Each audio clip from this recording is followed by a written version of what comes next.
Well, Bettery Chocolate is just one of many Chickasaw-owned companies. Earlier, I visited with Governor Bill Anoatubby of the Chickasaw Nation about their efforts to expand into business areas outside the gaming industry. Governor Anoatubby, I've often heard you speak about our shared future. If you would you share your vision of what that is? Well, what it amounts to is we live in the same state. We may have two different governments in the state, people with different backgrounds, but we all live in the same state, look to the same kinds of things for our future. It may have to do with education, it may have to do with jobs, it may have to do with just the quality of life, but we're all in this together. And so our future is shared, our current day is shared. Yet Indian nations are sovereign nations. Can you explain to someone that may not fully understand what sovereignty means to our native peoples?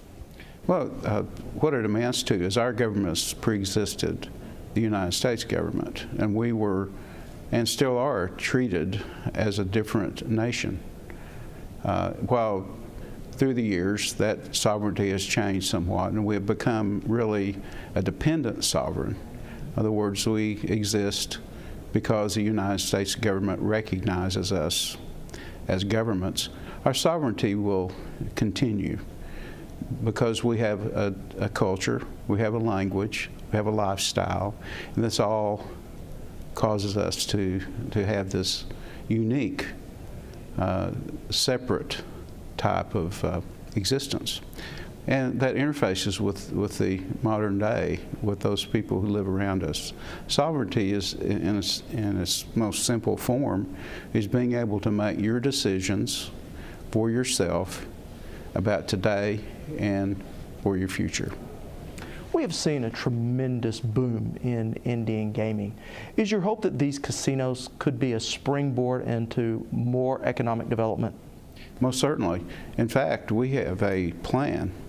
And that plan is to diversify. And we've already put that plan in place. We're implementing it now.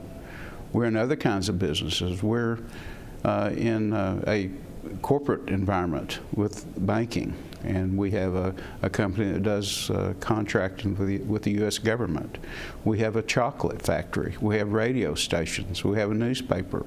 All these things are, in fact, funded.